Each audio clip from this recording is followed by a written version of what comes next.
आयुर्वेद को विज्ञान क्यों नहीं स्वीकृत किया जाता है?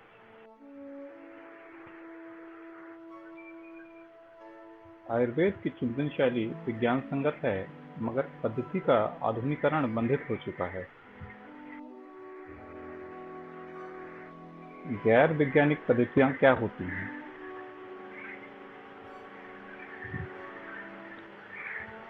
Black magic, invocation of the spirit, human sacrifice, flowing planchette, voodoo, witchcraft. तो गैर वैज्ञानिक पद्धतियों का उदाहरण है झाड़ फूक, black magic, invocation of the spirit, आत्माओं को बुलाना, ह्यूमन सैक्रिफाइस, आहुति देना इंसानों की, कॉइन प्लैंचेट, सिक्के द्वारा आत्माओं का आगमन, आमंत्रण, वूडू, झाड़ फूक वगैरह। तो ये उदाहरण होते हैं गैर वैज्ञानिक पद्धतियों के। क्या कारण माने जाते हैं इन पद्धतियों के अवैज्ञानिक होने के?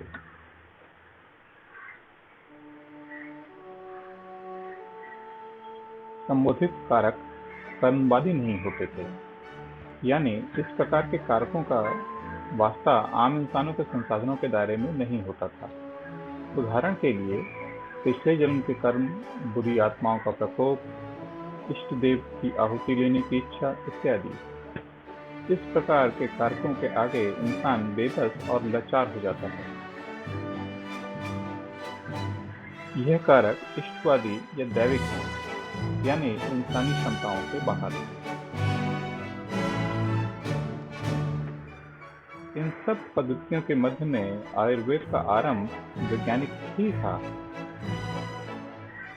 तो फिर क्या हुआ? आयुर्वेद पिछड़ कैसे गया? दुनिया में कुछ अन्य चिकित्सा पद्धतियां क्या हैं? एलोपैथी, विपरीत प्रभावों को उत्पन्न करने वाले पदार्थों के प्रयोग से उपचार का सिद्धांत। यूनानी यानी ग्रीक, शरीर में 4 तत्व के असंतुलन से उत्पन्न रोग का पुनः संतुलन देकर उपचार का सिद्धांत। सिद्धि, शरीर में 3 तत्व के असंतुलन से उत्पन्न रोग का पुनः संतुलन देकर उपचार का सिद्धांत। होम्योपैथी, जो पदार्थ किसी एक के शरीर में रोग के लक्षण देते हैं, वैसे ही पदार्थ के प्रयोग से किसी दूसरे रोगी के शरीर में वैसे ही लक्षणों के उपचार के सिद्धांत। मॉडर्न मेडिकल सिस्टम, आधुनिक और मिश्रित उपचार पद्धति जो कि कर्मवादी विचारधारा के अनुसार प्रमाणित होती है और आधुनिक रसायन शास्त्र भौतिकी के नियमों से सुसंगत है।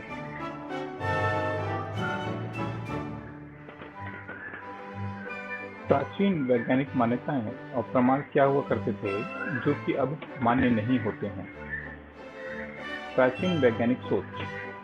तत्व क्या होते हैं, कितने होते हैं? 5 तत्व, जल, वायु, आकाश, अग्नि, भूमि। आधुनिक वैज्ञानिक सोच क्या है? आधुनिक तत्व क्या होते हैं? पीरियोडिक टेबल ऑफ एलिमेंट्स में आधुनिक तत्व को सूचीबद्ध किया गया है। तो फिर ये पुराने वाले तत्वों का क्या हुआ? जल, भूमि और वायु एक मिक्सचर होते हैं आधुनिक पद्धति के अनुसार। अग्नि तत्व नहीं, ऊर्जा होती है।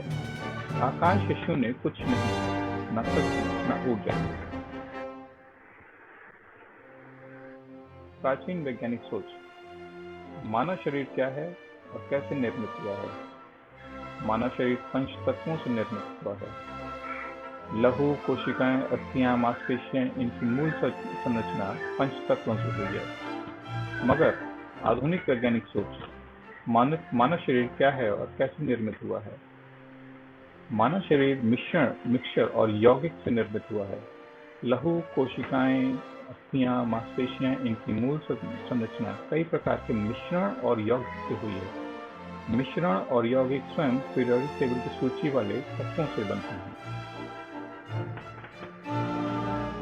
प्राचीन वैज्ञानिक सोच। रोग की सही पहचान, समाज के संसाधन क्या होते हैं? शरीर की 5 इंद्रियां, आँख दृश्य के लिए, नाक गंध लेने के लिए, कान श्रवण के लिए, त्वचा स्पर्श के लिए, जीभ स्वाद के लिए। रोगी का अपने लक्षणों का वर्णन, पेट में गुड़गुड़ हो रहा है, माथा दुख रहा है, हड्डियां चरचर कर रही हैं, नसें फूल गई हैं, सूजन लग रही है, फोड़ा हो गया है इत्यादि। आधुनिक वैज्ञानिक सोच, रोग की सही पहचान के प्रमाण के संसाधन क्या होते हैं? शरीर की 5 इंद्रियां, आँख दृष्टि के लिए, नाक गंध लेने के लिए, कान श्रवण के लिए, त्वचा स्पर्श के लिए, जीभ स्वाद लेने के लिए। इन 5 इंद्रियों के यौगिक में आधुनिक यंत्र जैसे कि माइक्रोस्कोप, सूक्ष्मदर्शी यंत्र, स्टेथोस्कोप, थर्मोमीटर, बीपी मशीन।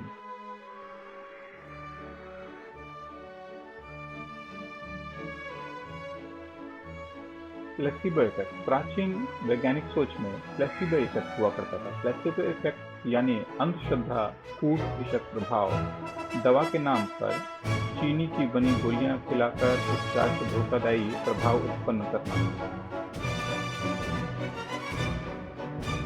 रोग की पहचान और रोग का उपचार दोनों ही प्लेसिबो इफेक्ट से ग्रस्त होते हैं। यदि रोगी के लक्षणों से शरीर से दर्द से मुक्ति मिलने की घोषणा कर दी, यदि रोगी ने लक्षणों से शरीर से दर्द से मुक्ति मिलने की घोषणा कर दी तो यानी उपचार सटीक हुआ है। आधुनिक वैज्ञानिक सोच, रोग की सही पहचान के प्रमाण के संसाधन क्या होते हैं? Blood test analysis, ultrasound, CAT scan, X-ray machine. तो वैज्ञानिक परीक्षणों द्वारा प्राप्त रिपोर्ट के माध्यम से तय किया जाता है कि रोग हुआ है कि नहीं और उसका उपचार हुआ है कि नहीं। प्राचीन वैज्ञानिक सोच, आयुर्वेद में रोगों की पहचान में विश्वास। आयुर्वेद कई सारे रोगों को उनके मूलभूत कारणों से समझ सकने में अपर्याप्त हो गया है, क्योंकि इसमें आधुनिक उपकरणों का आविष्कार और उपयोग नहीं हुआ है। उदाहरण के लिए शरीर के भीतरी अंगों के रोग जैसे हृदय के रोग, गुर्दे के रोग, जिगर के रोग, मस्तिष्क के रोग इत्यादि। उदाहरण के लिए आयुर्वेद में कैंसर रोग मात्र एक फोड़ा कहलाकर पहचाना जाता था। आधुनिक चिकित्सा पद्धति से सुसज्जित उपकरणों में इस उपयोग के सैद्धांतिक दृष्टि में पहचान किया है। एड्स रोग की कोई पहचान नहीं होती है आयुर्वेद में। अपने शारीरिक प्रभाव या लक्षण या मरीज के बताए वर्णन से ही पहचाने जाते थे। आधुनिक वैज्ञानिक सोच, आधुनिक चिकित्सा पद्धति में रोगों की बुनियादी पहचान रासायनिक प्रक्रिया और भौतिकी प्रक्रिया के दृष्टिकोण में बुझा जाता है। इसलिए अंग के रोग भी पहचाने जाते हैं।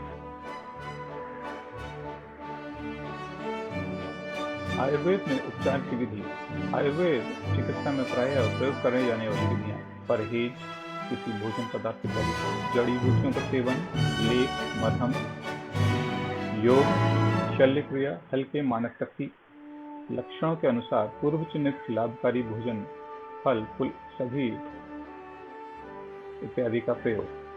अन्य पदार्थों का प्रयोग जैसे गोबर, गाय के दुग्ध इत्यादि। अत्यधिक श्रम से निर्मित किसी पदार्थ के उपचार के लिए सेवन, किसी दुर्लभ पदार्थ का सेवन, किसी मिश्रण से निर्मित जड़ी बूटी यौगिक का सेवन, मसालों का सेवन।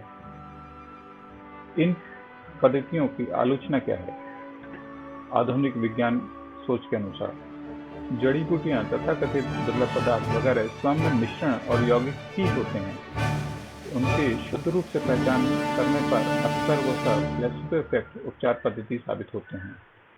नूतन वैज्ञानिक विचार पंथ में प्लेसिबो इफेक्ट को भी एक किस्म का मान्य उपचार विधि माना गया है, मगर किसी भी दवा को किसी रोगी के उपचार हेतु प्रमाण हेतु बनने के लिए उसे प्लेसिबो कंट्रोल्ड परीक्षण से गुजरना होता है, जहां यह साबित किया जा सके कि रोगी का उपचार में वाकई में सिर्फ दवा का ही योगदान था, न कि रोगी की प्लेसिबो प्रभावित मानसिक क्रिया, मस्तिष्क क्रिया। आयुर्वेद कई बार उपचार के लिए ऐसे प्रतिबंधित पदार्थों को भी उपयोग करता है जो कि नूतन विज्ञान के अनुसार शरीर और स्वास्थ्य के लिए हानिकारक पाए गए हैं। उदाहरण के लिए गाय का गोबर या मूत्र, इंसानी शरीर के द्रव तथा अंग इत्यादि। आयुर्वेद में हैवी मेटल्स का भी प्रयोग बहुत ज्यादा है जो कि आधुनिक विज्ञान पद्धति के अनुसार शरीर के लिए बहुत हानिकारक होते हैं। उदाहरण के लिए सिंदूर का प्रयोग, जस्ते का बहुत ज्यादा प्रयोग किया जाता है और ये सब शरीर के लिए, और चांदी का भी प्रयोग किया जाता है जो कि हैवी मेटल माने जाते हैं, जो कि शरीर के लिए हानिकारक समझे जाते हैं। आधुनिक विज्ञान के अनुसार ये पदार्थ हानिकारक विषाणुओं से युक्त मिश्रण होते हैं जिनका शरीर में प्रवेश स्वास्थ्य के लिए बहुत हानिकारक होता है। आधुनिक विज्ञान द्वारा पहचान करे गए कई रोग और उनके उपचार आयुर्वेद में ना तो माने जाते हैं, ना ही उनका उपचार है। औसत आयुर्वेद उपचारक इन रोगों को उनकी रोगी के वर्णन किए गए प्रभावों से ही देखते हैं और लक्षण आधारित उपचार दे देते हैं, जो उपचार की वास्तव में नाकाम साबित होते हैं रोगी को स्वस्थ करने में या उसकी जान बचाने में। आयुर्वेद पद्धति के उपचारक आजकल इन कमियों की भरपाई में आयुर्वेद के संग आधुनिक चिकित्सा पद्धति के अमान्य मिश्रण कंपाउंडिंग कर देते हैं। आधुनिक चिकित्सा पद्धति का उद्भव हुआ है सभी प्राचीन पद्धतियों में से मान उपचारों को संग्रहित करके।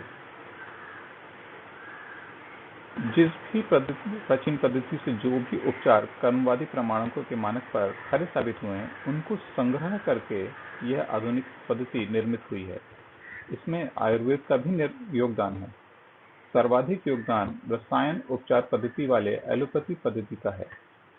वर्तमान में कई सारे आयुर्वेदिक तथा अन्य वैज्ञानिक वैकल्पिक पद्धतियों के व्यावसायिक उपचारक बिना उचित शिक्षा अनुमति के आधुनिक चिकित्सा पद्धति की दवाइयों के माध्यम से उपचार करते हुए मरीजों के जीवन से जुआ खेलते हैं। अबोध मरीजों के इस प्रकार को अवैध अमान्य मिश्रित पद्धति का संदेह भी नहीं होता है। Many Ayurvedic practitioners do illegitimate confounding of the two medicine systems. This is resulting into quackery becoming a commonplace in the public health affairs. भिन्न चिकित्सा पद्धतियों के अमान्य मिश्रण से समाज में झोलाछाप तथा नीमहीन उपचारों की संख्या बढ़ रही है। आयुर्वेद आज क्या योगदान दे सकता है आधुनिक चिकित्सा पद्धति को? आयुर्वेद के शुद्ध और निश्चल व्यवसायियों को आयुर्वेद पद्धति पर लगे वैज्ञानिक संशय की दृष्टि से कुछ नए प्रकार के कर्मवादी चिकित्सीय प्रमाण तकनीक को प्रदान कराने की आवश्यकता है। इससे जगत के कर्मवादी प्रमाण तकनीक के ज्ञानकोश को लाभ मिलेगा और साथ में आयुर्वेद पद्धति में व्यक्तियों की आस्था बढ़ेगी। आयुर्वेद रोग जैसे कि स्वयंभू प्रतिरक्षा तंत्र, ऑटोइम्यून डिसऑर्डर संबंधित रोगों में जहां आधुनिक चिकित्सा पद्धति में रासायनिक दवाइयां उपलब्ध नहीं होती हैं, आयुर्वेद जैविक स्रोत दवाइयों के उपयोग से इन प्रकार के रोगों के प्रबंधकीय उपचार में अच्छी भूमिका निभाने के मार्ग प्रशस्त करता है। आधुनिक चिकित्सा पद्धति की आलोचना क्या है? आधुनिक चिकित्सा पद्धति दवाइयों के सेवन पर अधिक बल देती है रोग के हो जाने के उपरांत उसके उपचार के लिए, जबकि आयुर्वेद रोगों की रोकथाम के लिए रोग के होने के पूर्व ही जीवनशैली और खानपान पर बल देते हैं। आधुनिक चिकित्सा पद्धति रासायनिक दवाइयों पर बल देते हैं, जैसे सीधे रसायन के प्रयोग मानव शरीर पे दुष्प्रतिक्रिया के दोषी पाए गए हैं। इसके मुकाबले आयुर्वेद अपनी जड़ी बूटियां, मलहम, लेप इत्यादि के जैविक स्रोत दवाइयों, यद्यपि वैज्ञानिक अप्रामाणिक प्रयोग से दुष्प्रतिक्रिया से विमुक्त दवाइयों के अन्वेषण को प्रोत्साहित करती है। आधुनिक चिकित्सा पद्धति मनुष्य को उसकी विशेष शारीरिक संरचना और प्रकृति के अनुसार दवाइयों को प्रयोग करने की सहजता नहीं देती है। आधुनिक चिकित्सा पद्धति में व्यक्तियों की विशेषता मात्र उनकी आयु के आधार पर है, वजन और प्रकृति इत्यादि अन्य जटिल विशेषताओं के आधार पर नहीं होती है। आयुर्वेद एक सुझाव देती है कि मनुष्य को व्यक्ति विशेष चिकित्सा उपलब्ध कराने के अन्य मार्ग भी हैं।